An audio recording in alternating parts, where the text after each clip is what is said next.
El 25 de junio del año 1967, el mundo presenció la primera transmisión vía satélite de la historia.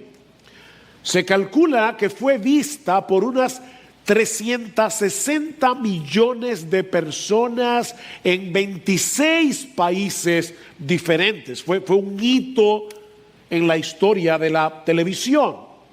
Varios de los países que tuvieron la oportunidad de presentar unos segundos algunos de los paisajes más llamativos o algunos de sus monumentos más importantes. Pero cuando le tocó el turno a Inglaterra, para sorpresa de todos, aparecieron los Beatles, la agrupación musical de Liverpool, cantando una de sus canciones más famosas, más conocidas de su repertorio. All you need is love. Todo lo que tú necesitas es amor. Todo lo que tú necesitas es amor. Y recuerden, mis hermanos, el año 1967. El trasfondo era la guerra de Vietnam, con todas las protestas que eso generó, sobre todo en los Estados Unidos de Norteamérica. La canción se convirtió de inmediato en un éxito total y los hippies la adoptaron como su himno lema. All you need is love. Ese estribillo tan pegajoso parece haber conectado con el anhelo de mucha gente. Lo que más necesitamos es una mayor dosis de amor, aprender a vivir en comunidad, a amarnos libremente y sin ataduras. Guiados por ese pensamiento, muchos jóvenes abandonaron sus familias y se fueron a vivir en comunidad, y donde practicaban el sexo libre y experimentaban con las drogas psicodélicas. Cada cual podía ser auténtico, es una palabra que está de moda, sin las restricciones de sus padres, sin las restricciones de la sociedad. Para muchos de ellos fue algo así como un regreso al jardín del Edén. Pero el experimento no funcionó. Y muchas vidas quedaron destrozadas para siempre por los excesos de esa época. Y no es que estos jóvenes no tuvieran razón, porque la tenían en algunas de sus críticas, pero el remedio vino a ser peor que la enfermedad. Estos jóvenes no podían entender que el amor que nosotros necesitamos es de otro tipo. Es muy diferente, como vemos en este pasaje que vamos a considerar en esta mañana para continuar con nuestra serie expositiva en la carta de Pablo a los Romanos. Y ahora sí los invito a ir a Romanos capítulo 13 y vamos a ver los versículos 8 al 10. Romanos capítulo 13. Versículos 8 al 10. No debáis a nadie nada, sino el amaros unos a otros, porque el que ama a su prójimo ha cumplido la ley. Porque esto: no cometerás adulterio, no matarás, no hurtarás, no codiciarás, y cualquier otro mandamiento en estas palabras se resume: amarás a tu prójimo como a ti mismo. El amor no hace mal al prójimo. Por tanto, el amor es el cumplimiento de la ley. Como hemos dicho ya a través de esta serie, la carta de Pablo a los Romanos puede ser dividida en dos grandes secciones: capítulos 1 al 11, capítulos 12 al 16. En la primera parte, los capítulos 1 al 11, Pablo explica con todo lujos de detalles el corazón, la esencia del evangelio, que somos declarados justos, justificados. Eso es lo que significa: declarados justos en el tribunal de Dios por causa de la obra de Cristo en la cruz, y su justicia perfecta que nos es imputada es puesta en nuestra cuenta por medio de la fe. Es por su obra. La salvación es por obras, hermanos, sí, pero no por la nuestra, sino por la de Él. Es por su obra, no por nuestras obras, que somos justificados. Y a partir de ese momento entramos en un proceso de santificación por medio del cual somos gradualmente transformados para ser cada vez más semejantes a nuestro bendito Señor y Salvador Jesucristo. Ese es el contenido general de los primeros 11 capítulos de Romanos. La segunda sección, desde el capítulo 12 hasta el final, es como una bisagra. Una bisagra que le da un giro al contenido de la carta, de la parte doctrinal a la parte práctica. De hecho, como decíamos hace ya unos meses, es interesante notar que en los capítulos 1 al 11 de Romanos solo hay 6 exhortaciones, 6. En los capítulos 12 al 16, cuéntelos, un montón. Pablo comienza diciendo en el Romanos capítulo 12: por consiguiente, hermanos, os ruego por las misericordias de Dios que ustedes ya han recibido y que yo les he explicado, que presentéis vuestros cuerpos como sacrificio vivo y santo, aceptable a Dios, que es vuestro culto racional. No os conforméis, no os adaptéis a este mundo, no dejen que el mundo los amolde, los mete en su molde, sino transformaos mediante la renovación de vuestra mente, para que verifiquéis cuál es la voluntad de Dios, es decir, lo que es bueno, aceptable y perfecto. Alguien lo puso de esta manera: en los primeros 11 capítulos de Romanos vemos un despliegue del amor de Dios por nosotros. En los capítulos 12 al 16 vemos el efecto de ese amor en nosotros al capacitarnos para amar a otros. Por eso es que el amor es un tema dominante en todo el capítulo 12 y en el resto de la carta. Inmediatamente en el capítulo 12, versículos 3 al 8, ¿qué dice Pablo? Somos parte de un cuerpo, somos miembros los unos de los otros. Versículo 9 del capítulo 12: el amor sea sin hipocresía.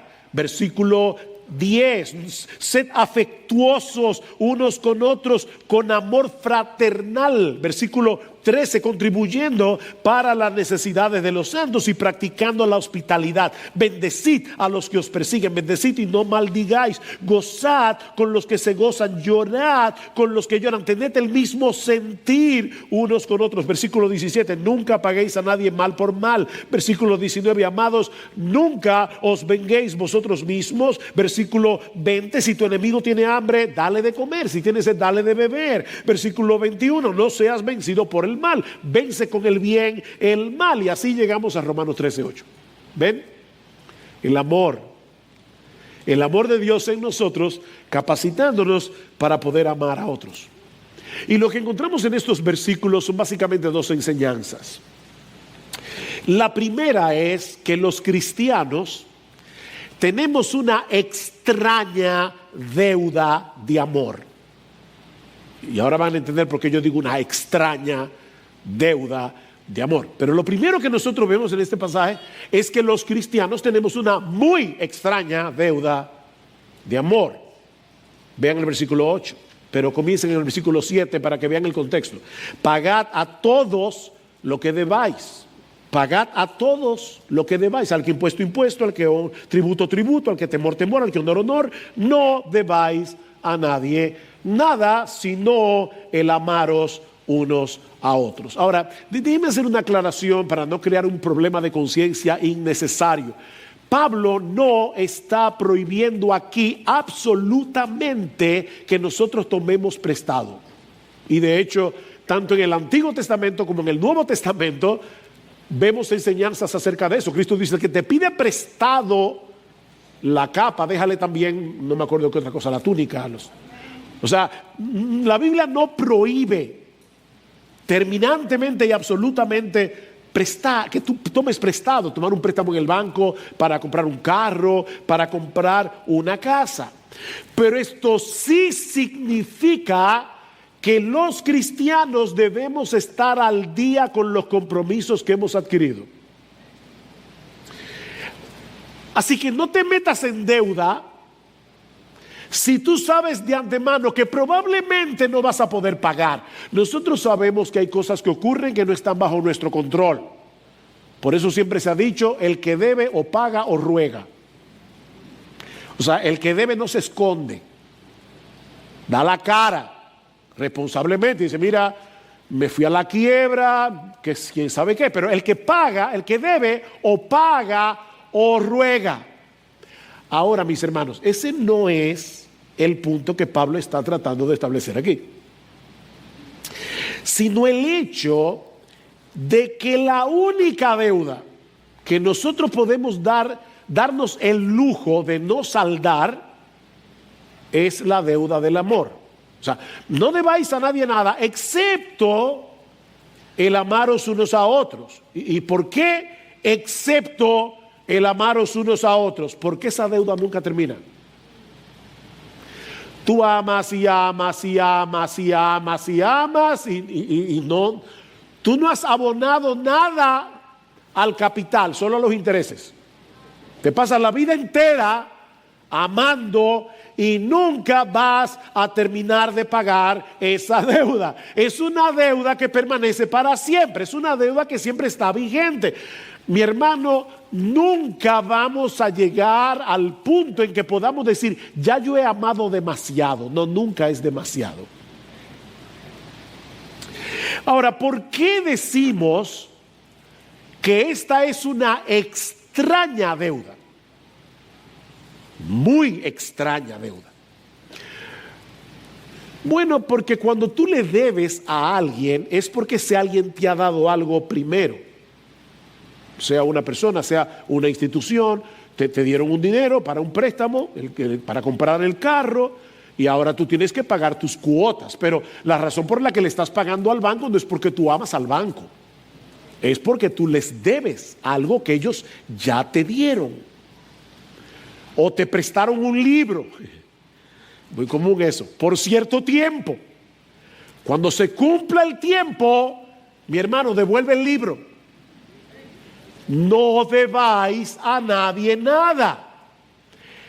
Pero esta deuda es diferente, porque se la debemos pagar a personas que no nos han dado nada previamente. Nada. No es que, bueno, me invitaron a cenar, ahora tengo yo el compromiso de que tengo que invitar a cenar. No. No, dice el Señor, si amáis a los que os aman, ¿qué recompensa tenéis? ¿No hacen también lo mismo los recaudadores de impuestos, los publicanos, personas que eran odiadas en Israel? Nunca se han amado los cobradores del seguro, del impuesto sobre la renta. Mis hermanos, ¿cómo fue que nosotros adquirimos esa deuda? Porque no nos han dado nada. De hecho, la Biblia dice que debemos amar a nuestros enemigos. O sea, nuestros enemigos, los que nos han hecho es mal, y nosotros debemos amarlos. Entonces, ¿cómo fue que adquirimos la deuda de amar a todo el mundo? Bueno, en Romanos 1 aparece esta palabra 2 veces más. Y hay una de ellas que nos da una clave. Se encuentra en Romanos capítulo 1, versículo 14. Pablo dice que él quería ir a Roma a predicar el evangelio porque tengo una obligación, literalmente debe ser traducido como la Reina Valera del 60. Yo soy deudor. Es la misma palabra de Romanos 13. Yo tengo una deuda, una obligación, tanto para con los griegos como para con los bárbaros, para con los sabios, como para con los ignorantes. La pregunta es, ¿cómo fue que Pablo adquirió esa deuda? Porque la gente del mundo no le dio nada a Pablo que no sean problemas.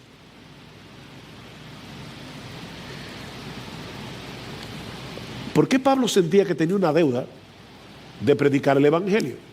Bueno, Romanos 1:14 se entiende a la luz de Romanos 1:5. Pablo dice que por medio de Cristo, él había recibido la gracia y el apostolado para promover la obediencia a la fe entre todos los gentiles por amor de su nombre. Fíjense, hermanos, Pablo no había recibido nada de los gentiles, pero lo había recibido todo de Jesús. ¿Ven el punto? Él no había recibido nada de los gentiles, lo había recibido todo de Jesús cuando él era un merecedor del infierno. No olviden que Pablo fue un perseguidor de la iglesia. Y lo mismo podemos decir de todos nosotros, mis hermanos. Cristo nos amó de pura gracia. Cristo dio su vida a nuestro favor, en nuestro lugar, en la cruz del Calvario. Él perdonó todos nuestros pecados, como cantábamos al principio. Bendice alma mía al Señor, bendice mi alma al Señor y no olvide ninguno de sus beneficios. ¿Y cuál es el primero? Él es el que perdona todos tus pecados. Él nos dio gratuitamente el don de la vida eterna en Él. Es por eso que decimos que esta es una deuda extraña, porque la hemos contraído con personas que no nos han dado nada. Personas que no han hecho algo previo para hacerlos merecedores de nuestro amor. Él no merece que yo lo ame. ¿Ven? Ni tú tampoco. Cristo te amó cuando tú no lo merecías. John Piper dice que esta deuda fue generada por algo que recibimos, pero hay que pagarla no al que la dio, sino a otros que como nosotros no lo merecen. Cristo nos dio todo y ahora yo no puedo pagarle a Jesús. No hagas eso, no trates de pagarle nada a Jesús, porque una gracia que se paga dejó de ser gracia. No, la deuda tú la tienes con tus congéneres. Una deuda de amor. Y luego añade Piper: esta deuda de amor que tenemos con todos no se produjo porque ellos nos dieran algo, sino porque Cristo nos lo ha dado todo cuando no lo merecíamos, su amor, más de lo que nadie merece nuestro amor. Escuchen cómo lo dice Juan en su primera carta. Primera de Juan 3:16. En esto conocemos el amor. ¿En qué? En que Él puso su vida por nosotros.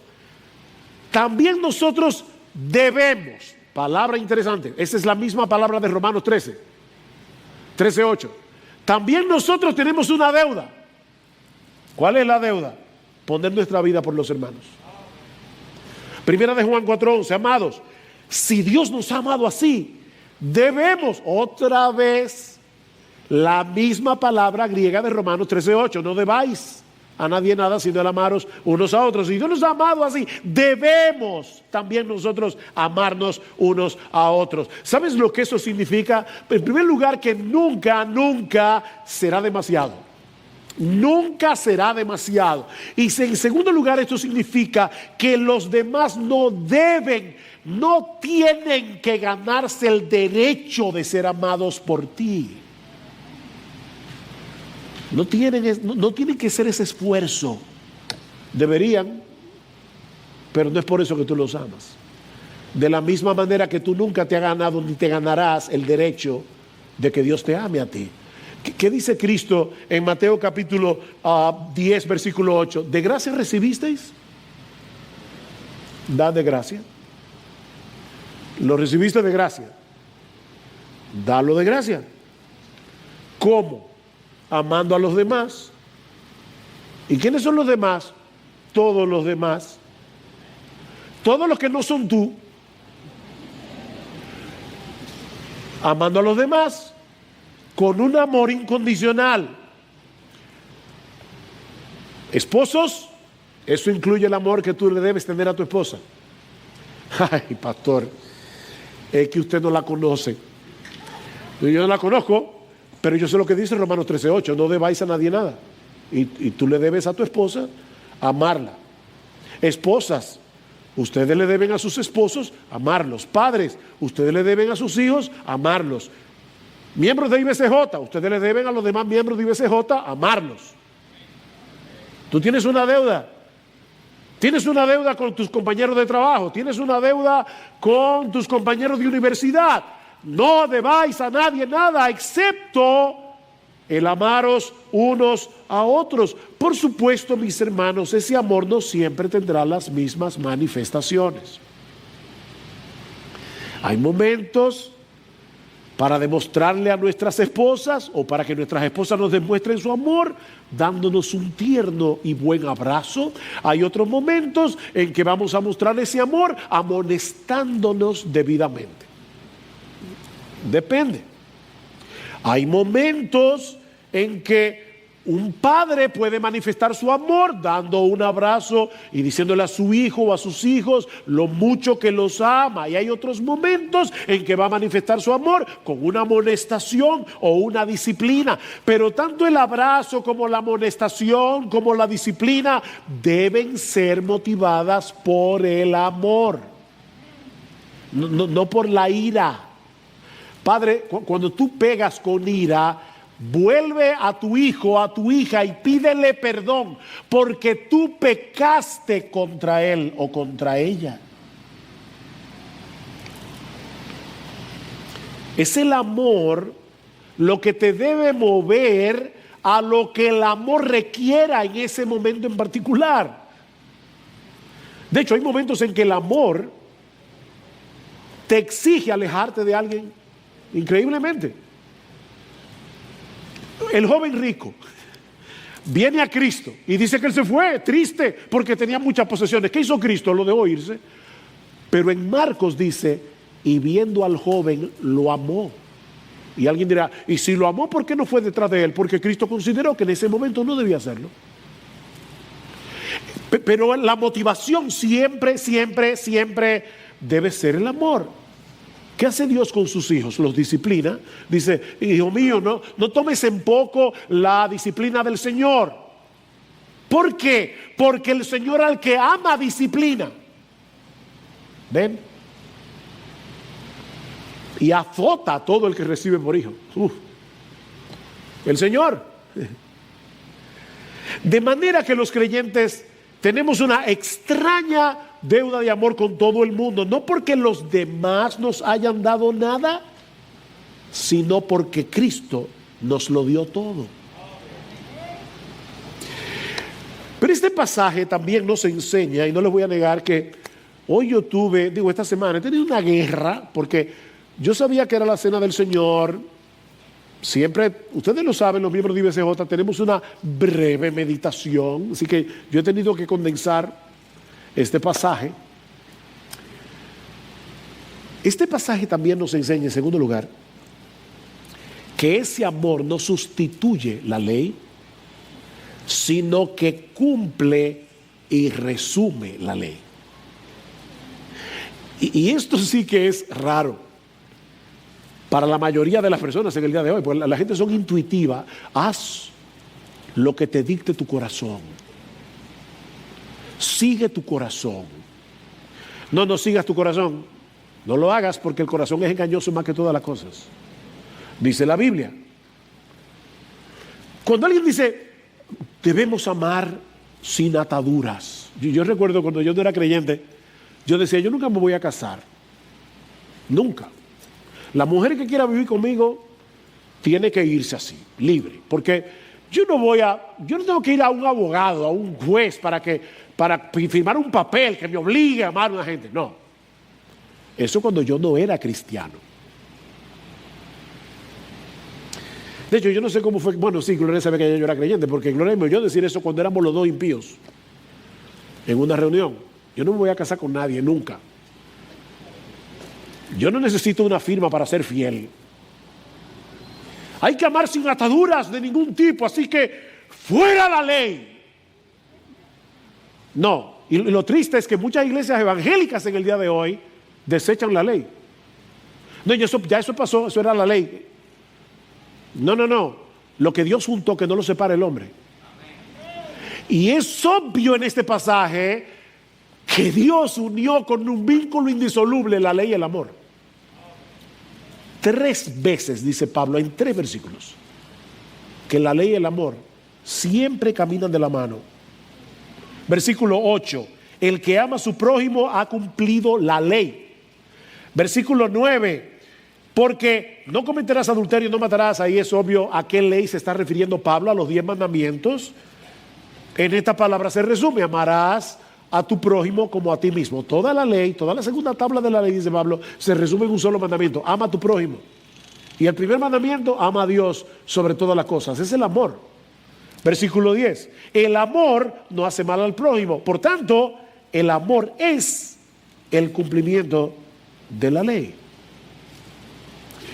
Mis hermanos, los 10 mandamientos no son meras reglas de conducta, son directrices de amor, dice alguien. Dios nos dio la ley por amor. Por eso David podía decir, o el escritor de Salmo 119, que no sabemos quién es: oh, cuánto amo yo tu ley. ¿Por qué yo amo tu ley? Precisamente porque es tu ley. Es un reflejo de tu carácter y de tu bondad para conmigo, porque todo lo que Dios da es bueno. Oh, cuánto amo yo tu ley. Todo el día es en ella mi meditación. Y es lo que Cristo mismo nos enseña en Mateo capítulo 12, versículo 37 al 40. ¿Recuerdan cuando un intérprete de la ley le pregunta: Señor, ¿cuáles son los mandamientos más importantes? Porque los judíos siempre estaban haciendo categorías: estos son importantes, estos son menos importantes y estos no importan nada. No. Dice Cristo: ¿tú quieres saber cuáles son los 2 mandamientos más importantes? Amarás al Señor tu Dios con todo tu corazón, con toda tu alma, con toda tu mente, con todas tus fuerzas, y al prójimo como a ti mismo. De estos 2 mandamientos dependen toda la ley y los profetas. O sea, todo lo que la Biblia dice en el Antiguo Testamento está interconectado para llegar a este punto: ama a Dios por encima de todo y ama al prójimo como a ti mismo. La primera tabla de la ley se resume en ama a tu prójimo, en ama a Dios por encima de todas las cosas. La segunda tabla de la ley se resume en ama a tu prójimo como a ti mismo. Ahora déjame hacer otra aclaración. La psicología moderna, humanista, nos dice, tú ves, y aún lamentablemente hubo una época en que esto se puso de moda en las iglesias y todavía está de moda en muchas iglesias en el día de hoy. Tú ves, tú debes amarte primero a ti mismo para que puedas amar a los demás. Y tú oyes: quiérete, perdónate. ¿Cómo que perdónate? Tú tienes que amarte, porque la Biblia dice: ama a tu prójimo como a ti mismo. Si no te amas a ti mismo, no vas a poder amar al prójimo. Bueno, el primer problema con eso es que entonces Cristo no debió decir que toda la ley y los profetas se resumen en 2 mandamientos. Debió haber dicho que se resumen en 3. Ámate a ti, ama a Dios y ama a tu prójimo. Pero eso no es lo que dice Jesús. Él dice que son solo 2: ama a Dios y ama a tu prójimo. ¿Por qué? ¿Por qué ama a tu prójimo como a ti mismo? Porque Cristo asume correctamente que ya tú te amas a ti mismo. Miren, mis hermanos, hasta el que se suicida lo hace porque él cree que va a estar mejor muerto que vivo. Todo acto que el hombre hace es porque se ama a sí mismo. Tú te amas fervientemente. Eso es lo que la Biblia asume. De hecho, ese es el razonamiento de Pablo en Efesios capítulo 5, cuando ordena a los esposos que amen a sus esposas. ¿Por qué? Porque somos un solo cuerpo con ella debido al vínculo del matrimonio. ¿Y qué hacemos nosotros con nuestro cuerpo? Somos un cuerpo. ¿Qué yo hago con mi cuerpo? Lo cuido. ¿Qué yo hago con mi cuerpo? Lo sustento. Por eso dice Pablo: el que ama a su mujer, a sí mismo se ama. Tú quieres desgraciar tu vida, marido, desgráciale la vida a tu mujer. Porque el que ama a su mujer se está amando a sí mismo, porque nadie aborreció jamás a su propio cuerpo, y ella y yo somos un cuerpo, sino que lo sustenta y lo cuida. Así que la Biblia asume el amor propio y sobre esa base nos manda amar a los demás como nos amamos a nosotros mismos, con la misma energía, con la misma creatividad. Déjame ponértelo de otra manera. Procura tu felicidad buscando la felicidad de los otros. Porque la Biblia dice que es más bienaventurado, es más dichoso dar que recibir. Si te encierras en ti mismo, vivirás una vida desgraciada y miserable. Miren, busquen a un hombre, busquen a una persona centrada en sí misma, y cuando la encuentres habrás conocido a un miserable, a una miserable, a una desdichada, a un desdichado. Los 10 mandamientos nos muestran en forma concreta cómo debemos amar a los demás. O para ser más precisos, los 10 mandamientos nos muestran cómo amar con el amor de Cristo.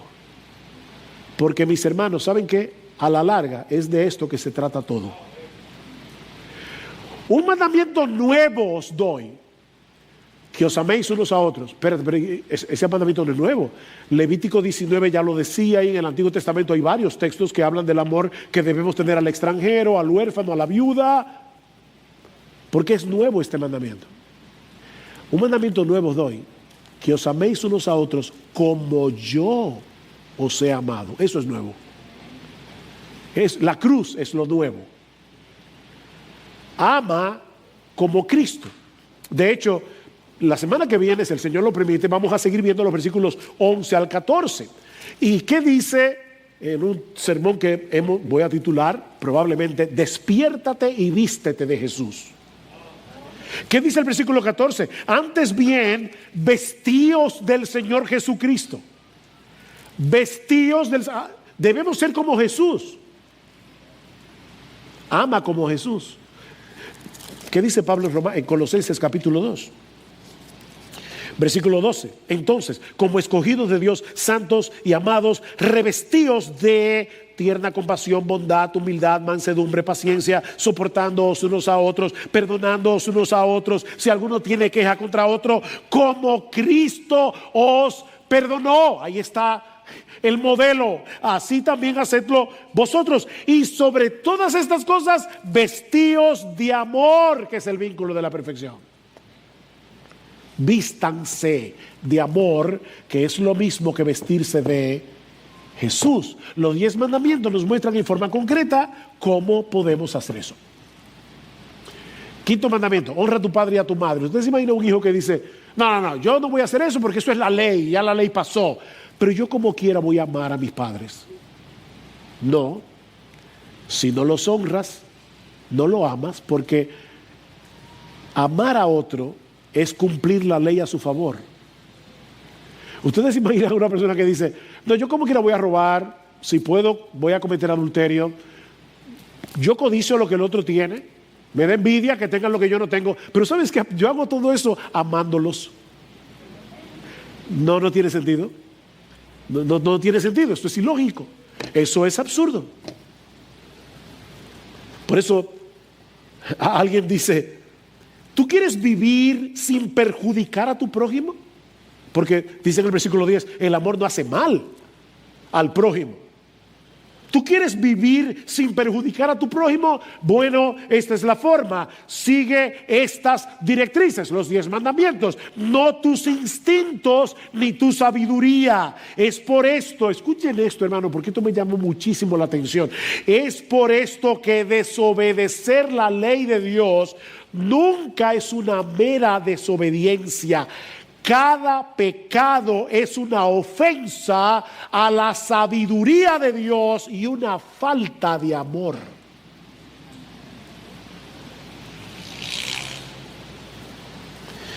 Albert Martin dice: la ley son los ojos del amor.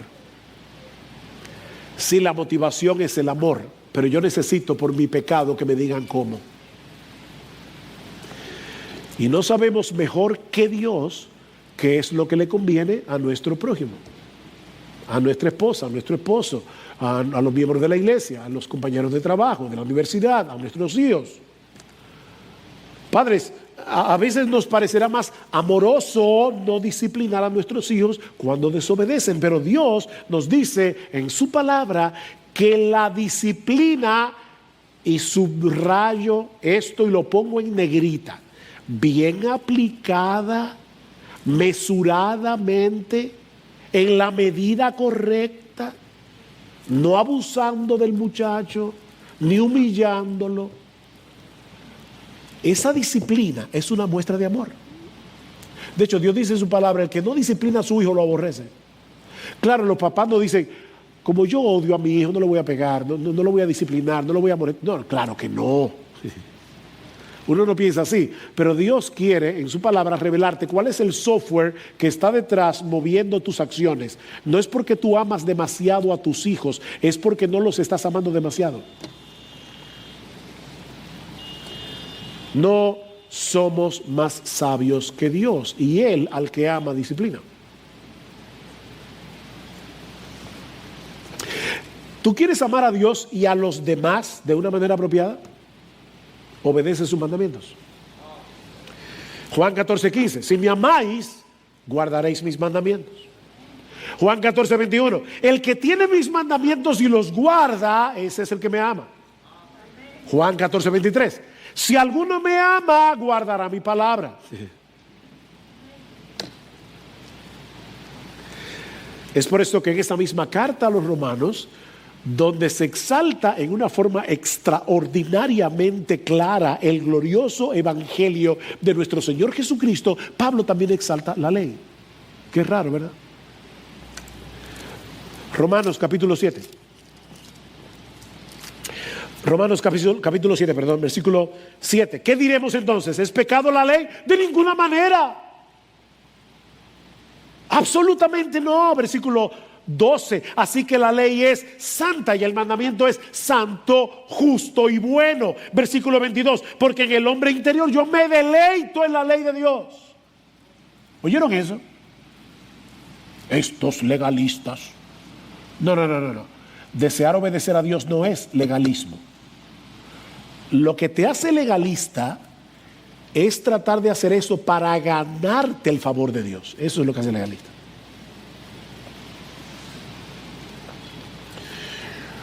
Ahora, para mí el texto más sorprendente en Romanos sobre este tema es Romanos 7, 1 al 4. Que yo espero de verdad, porque ya estoy aterrizando el avión, yo espero que este texto prepare nuestros corazones para participar con gozo, con gratitud, con el corazón a punto de explotar la cena del Señor. La ley no fue dada para que el hombre trate de alcanzar la salvación a través de su obediencia, porque eso es imposible. Pablo dice en Romanos capítulo 3, versículo 19, que uno de los propósitos de la ley es callarnos la boca. ¿Oyeron eso? Callarnos la boca, dejarnos sin argumentos y hacernos responsables ante la presencia de Dios. Nadie se va a salvar tratando de obedecer los mandamientos, porque eso es imposible. ¿Qué hace la ley? Llevarnos a Cristo, precisamente porque vemos que no podemos obedecer los mandamientos. Señor, yo no puedo, yo no me puedo salvar. Gálatas, de manera que la ley, Gálatas 3:24, la ley ha venido a ser nuestro ayo para conducirnos a Cristo, a fin de que seamos justificados por la fe. ¿Ven? Con eso en mente, vamos ahora a Romanos 7, versículo 1. ¿Acaso ignoráis, hermanos, pues hablo a los que conocen la ley, que la ley tiene jurisdicción sobre una persona mientras vive? O sea, después que la gente se muere, ya, una buena noticia a los que deben, a los que tienen problemas con... Si aquí hay algún criminal, alguien que no se haya convertido, si te mueres ya, la ley no tiene nada que hacer contigo. Dios sí tiene que ver contigo, pero no la ley humana. No, la que hay es peor. Dice, habla a los que conocen la ley, que la ley tiene jurisdicción sobre una persona mientras vive. Pues la mujer casada está ligada por la ley a su marido mientras él vive. Pero si su marido muere, queda libre de la ley en cuanto al marido. Así que mientras vive su marido, será llamada adúltera si ella se une a otro hombre. Pero si su marido muere, está libre de la ley, de modo que no es adúltera, aunque se una a otro hombre. Pero antes de leer el versículo 4, déjenme hacerles una historia.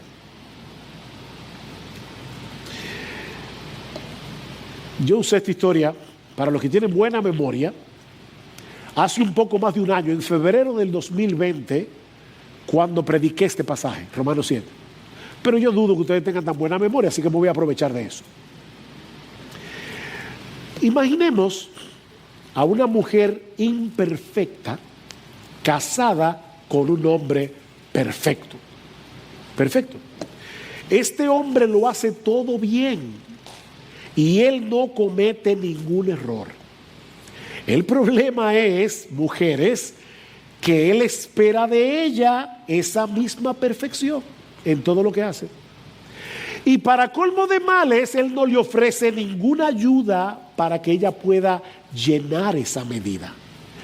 De manera que esta mujer vive frustrada, porque ella es incapaz de alcanzar el estándar que su esposo espera de ella, pero no se lo puede quitar de encima porque él no le da ningún motivo para divorciarse. Recuerden que él es perfecto. Pero entonces aparece otro hombre en el escenario que es perfecto como el esposo de esta mujer, pero al mismo tiempo lleno de bondad, lleno de ternura, de gracia y de compasión, que al ver las frustraciones de esta mujer se apiada de ella. Y ahora elabora el siguiente plan, porque él, aparte de ser perfecto, es todopoderoso.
Como la única forma de librarse de ese matrimonio es a través de la muerte, el plan de este hombre consiste en matar a la mujer. Mira, yo te voy a matar, pero no te preocupes, no tengas miedo, porque después te voy a resucitar. Y entonces, como la muerte rompió tu vínculo matrimonial previo, ahora... Claro, recuerden, hermanos, que ninguna ilustración ilustra perfectamente la verdad ilustrada. Pero yo te voy a matar, luego te voy a resucitar y entonces me voy a casar contigo. Y créeme, tú vas a ser muy feliz. Tú vas a ser muy feliz. Mis hermanos, eso fue lo que sucedió con cada uno de nosotros. Si somos cristianos, hemos muerto a la ley, dice Pablo, por causa de nuestra unión con Cristo. Cuando Él murió en la cruz, nosotros morimos con Él, de tal manera que ahora estamos fuera del alcance de la ley de Dios. Romanos 8:1. Por tanto, ya no hay ahora condenación para los que están en Cristo Jesús. Ya no hay condenación. El viejo yo que cometió todos esos pecados ya murió.